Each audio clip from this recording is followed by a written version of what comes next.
Hello, I'm Beth Joey and welcome back to my YouTube channel. If you are new here, welcome.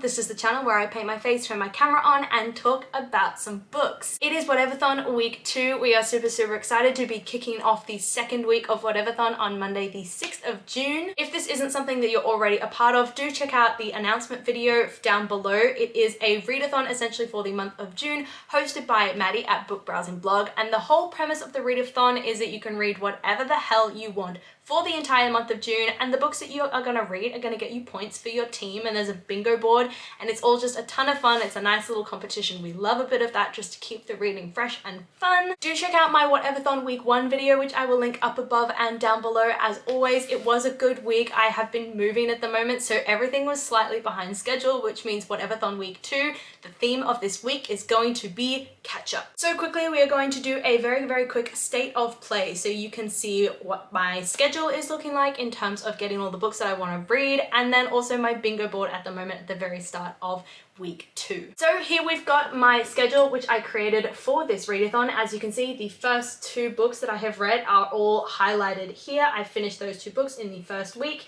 It is the 6th of June today, which is this little square here, which means we are like 180 pages behind schedule. So I do need to do a fair amount of catch up over this day and hopefully finish this book today, this next book today, so I can be ahead of schedule before I start jumping into the rest of this. And then as for the bingo board, this is what we are looking like at the moment. We have got 3 sort of almost bingos going down here, which is very exciting. So yeah, we've got a few things filled in here, and I think we've got all of the sort of non-reading prompts filled in as well, which is really nice. Now, as for the book that we are going to be starting this week with, it is The Hand on the Wall by Maureen Johnson. Apologies for the shine. It's a library book, so it's got like that plastic cover on it, which means it's reflecting against the natural light streaming into my bedroom right now. The Hand on the Wall is the 3rd book in the Truly Devious series, which is set at Ellingham Academy, a sort of prestigious academy for particularly gifted kids. The Ellingham Academy was founded by Robert Ellingham, who essentially wanted to create an entire school based around his love of games, until he was brought into the biggest game of all when his wife and his daughter, I believe,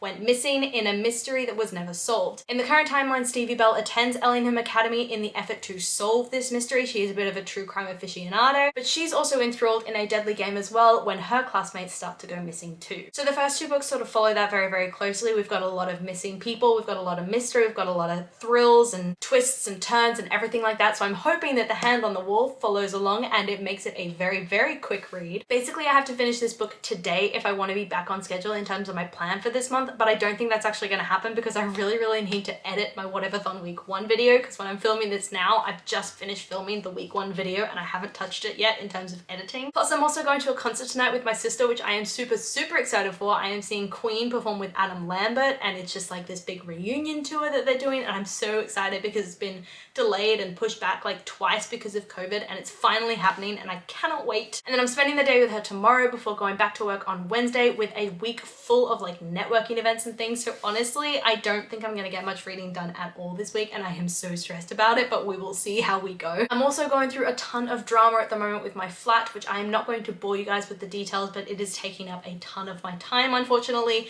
So yeah, I am just, it's all falling apart around me right now. So I'm just getting reading done wherever I can. But that's enough of me rambling. I'm going to get straight into reading this book, The Hand on the Wall by Maureen Johnson, and I will let you guys know my thoughts once I have reached a bit further into the book.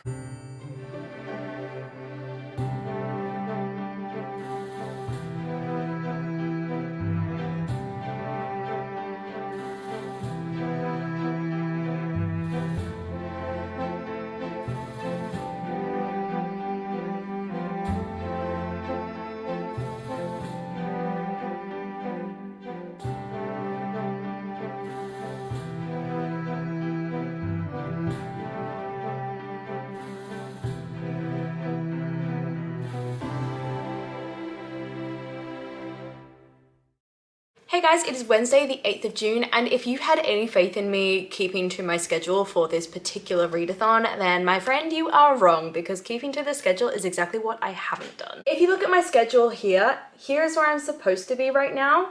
I haven't even read 180 pages of The Hand on the Wall yet, so I am literally 3 entire rows behind schedule, which is just embarrassingly bad. But Anyway, we are moving on. It has been a hectic week. I have had networking drinks. I have had moving crap happening. The flat that I'm living in wasn't ready for anyone to live in it. So it's been maintenance person after issue. My sister came to visit and we went and saw Queen live with Adam Lambert, which was incredible. I'll see if I can put some clips in from that concert. And if I have, then it'll be before this update. But yeah, it was the most incredible thing I've ever seen. I loved it so much. But as for what you're actually here for, we are doing a book update for The Hand on the Wall by Maureen Johnson. As of right now, I am pretty much 100 pages into this book, and man, it is the same as the previous books in this series where it just throws you in so hard and you just get hooked and you can't put the book down. I think I've already told you guys what the series is about, and so because of like spoilers and that, I can't really tell you much about what this particular book is about because it really does follow on from each other, like each book in the series. Like if I talked about the events in this book, it would spoil all of the events in the first and second book, and I don't want to do that for you guys, but I do want to say this is amazing. It throws you right in. All of the mysteries that were sort of previously solved in the second book are sort of coming back up again, and they're going, so we know what happened there, but how is that connected to what's happening at the moment with the classmates that are passing away? Our main character Stevie is going into like the psychology of the murderer and trying to figure out who the murderer is that way and seeing if she can sort of make her way around it, because she just has no sort of evidence to tie the killer back to anyone at this point. She's also finally dealing, I think, with the emotional strain of everything that she's gone through, everything her and her friends have gone through. It's finally hitting her, and she's sort of in this moment where her life is kind of falling apart because it is completely revolving around solving this mystery, and her friends are saying to her, like, you need to drop it. Like at some point you need to put yourself first, you need to just survive. And she's like, no, you know, so determined, has to solve this mystery. And you know, as a result of that, she's letting herself go. You know, she's not showering, she's wearing dirty clothes. So it's definitely really interesting how much this book is going into sort of the psychology of both the murderer and also the detective, or the student acting detective who's trying to solve the case. Isolated thriller definitely seems to be the theme in terms of this series, especially the sort of present day murders. So there is a blizzard just about to come up in this book, and I know for sure that that is going to trigger some incredibly high stakes, very dramatic, very fast paced turn of events. I'm really hoping for that. So I'm hoping when I get to that part, I'm gonna like speed through the rest of this book and hopefully get back on schedule. But I mean, today's a work day, so I'm on my lunch break right now, so I can talk about this, but the minute my lunch break is over, I'm back to work and I won't be able to pick this up again until 5:30. So let's be honest, I'm probably not going to finish this today. But anyway, that is my update on The Hand on the Wall. As for the books that I'm going to be reading right after this, I'm not too stressed about being 2 rows behind because they are Heartstopper Volume 1 and Volume 2, which is sort of like my go-to series for a lot of readathons because it is so quick and it's an easy way to get points very quickly. Plus it helps that I love the series and I just can't read it too many times. It's one of those ones where every time I read it, I learn something new, I figure out something new. It's such an enjoyable read. It's never gonna get old for me. So I'll be reading those next very quickly, and hopefully that'll get me back on schedule. Hopefully the trip to work tomorrow, I'll be able to get a ton of reading done, and I will let you guys know once I've gotten more reading done what I'm thinking of the books.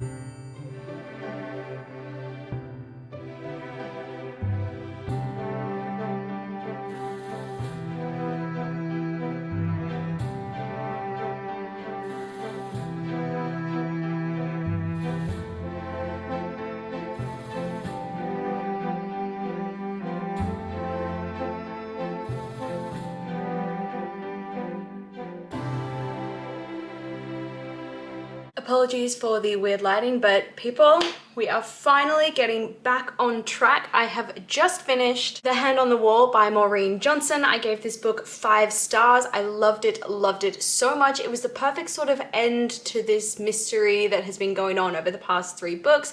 I know the series continues on, but this is sort of where this section of the mystery ends, and it was amazing. The mystery in this book honestly had me so hooked that I finished it in a matter of hours. It was nuts. I literally could not put the book down, and that doesn't happen very often for me. I loved the teen angst and the romance and those sort of subplots that did break up some of the heavier scenes when, you know, as you do in a murder mystery when people are finding dead bodies and things. Those sorts of things, just they broke it up, they released the tension somewhat, they were a bit of fun, there was a lot of banter. I loved all of that. But then on the flip side, that intense like isolation element that you felt right as the snowstorm hit and the mystery was starting to unravel and Stevie was starting to put the pieces together.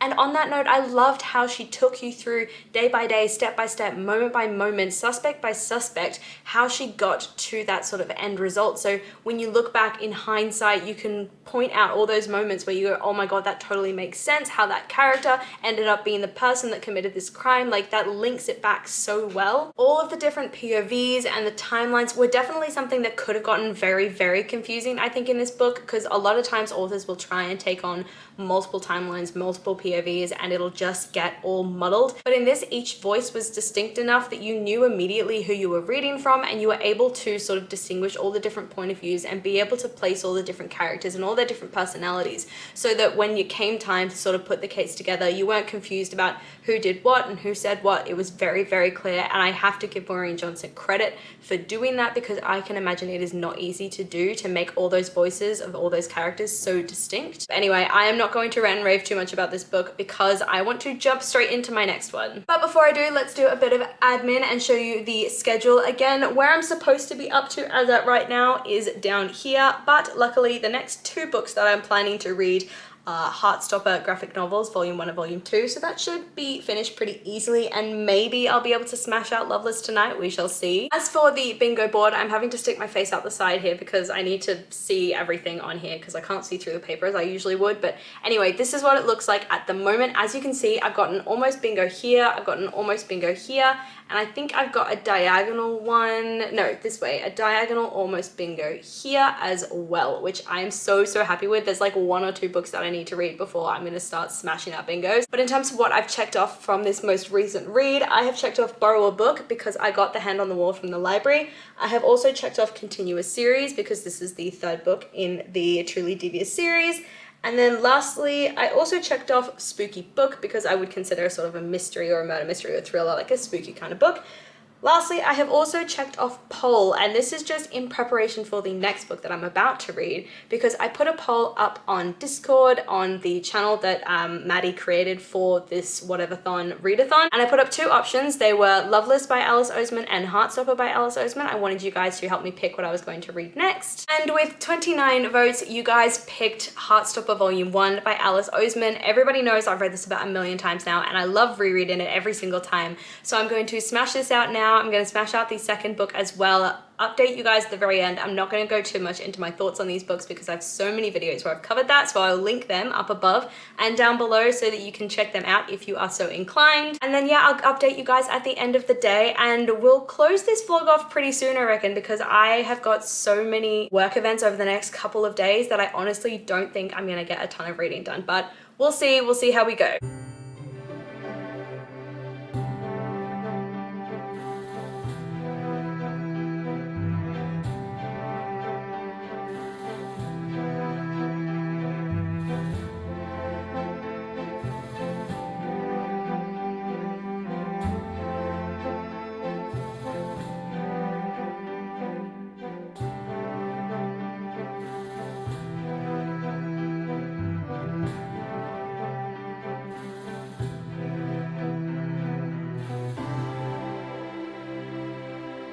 Got my first bingo, look, it's here. I got my first bingo. We've got Borrow a Book, which was The Hand on the Wall, The Anne of Our And, which was The Marvelous Light, or A Marvelous Light, I think it was, Under 300 Pages, which was Heartstopper, Cozy Reading Time, which was like last week, and Recently Hold, which was Delilah Green Doesn't Care, which means we've got a bingo. That's so exciting. And look, we've got an almost one here, almost bingo here, we've got an almost bingo here, and we've got an almost bingo here and an almost bingo here. Oh my god, there are so many. We've not got many spaces left to fill. I'm so excited. Hey guys, it is Saturday morning and I am closing up this vlog here in preparation for the 48-hour readathon that is happening this weekend, which I wanted to do as like a separate vlog. I think it'll be a lot of fun. I was originally planning to film this on Friday, but I got back from my work networking event super late, super tired, so I just wanted to go straight to bed and then wake up in the morning fresh face, fresh and ready to talk about Loveless by Oseman, which is the book I've been reading at the moment. I am about 127 pages into the book, but I am listening to it on audiobook. I actually just picked this up from the library just a moment ago because I kind of want to listen to it and read it at the same time, but still have the primary format as audiobook. As for my thoughts on this book so far, I'm really enjoying it. It feels very relatable. The character that you're hearing from, Georgia, is just, she's got this really sort of conversational tone in terms of how the book is written, and it feels kind of like a diary entry in that you're seeing that internal monologue that's running through her head as each of these events happens to her, and each of these sorts of problems she faces where she feels like she's supposed to feel a certain way about people and about relationships and about love, and she's just not understanding why she doesn't feel that way. I don't know if I've actually sort of announced that I was reading this book or even what this book is about, so I'll just read the blurb for you quickly. It says, Georgia has never been in love, never kissed anyone, never even had a crush, but as a fanfic-obsessed romantic, she's sure she'll find her person one day. As she starts university, Georgia makes a plan to find love, but when her actions wreak havoc among her friends, she questions why romance seems so easy for other people, yet not for her. With new terms thrown at her, asexual, aromantic, Georgia is more uncertain about her feelings than ever. Is she destined to remain loveless, or has she been looking for the wrong thing all along? But yeah, I'm finding the book really interesting at the moment, and I will hopefully be finishing it this weekend in the 48-hour readathon. But as for right now, I'm going to close this vlog here. Sorry if the camera's a bit shaky. You guys are resting on my couch right now because I just haven't got my filming setup sorted at all. I have been so exhausted over the past couple of weeks with flat and work networking events and all those sorts of things that I am literally getting a cold and getting so stuffy just from that alone. So I just am taking it so easy this weekend. Lots of sleep, lots of rest, lots of water, lots of tea, everything like that, trying to keep myself like healthy and fresh so that I don't carry this like exhaustion cold into next week. Quickly before I forget, I do want to run through where I'm at sort of in terms of my schedule and my bingo board at the moment. So this is my schedule. This is Loveless. I can't even tick off this first little square here because I'm not even at a page 180, but it is the 11th of June, so I should technically be down here. So I am once again behind schedule, which is really frustrating, but unfortunately that's just sort of how this month is going. It's been so hectically busy. And then in terms of my bingo board, this is what it's looking like at the moment. As you can see, I've already got this bingo up here, and I think with Loveless, I've got one word title, different format, and one of the others on here that one sort of refers to. Maybe it's like a 2021 release, I can't remember, but, or maybe it's a free space, I don't know. So we might get sort of another bingo going here and another one going here once Loveless is finished. As always, let me know down below if you are taking part of this readathon, what team you're on, what you're reading at the moment, if you're loving it, if you're hating it, if you've read any of the books that I've read and what your thoughts are on those. I love to chat to you guys down below, and I do my best to reply to every single comment. As always, like, subscribe, and hit that notification bell to be notified when I release new content. It is a super easy way to help your girl out, help my channel grow, and I will see you lovely people in my next video. Bye!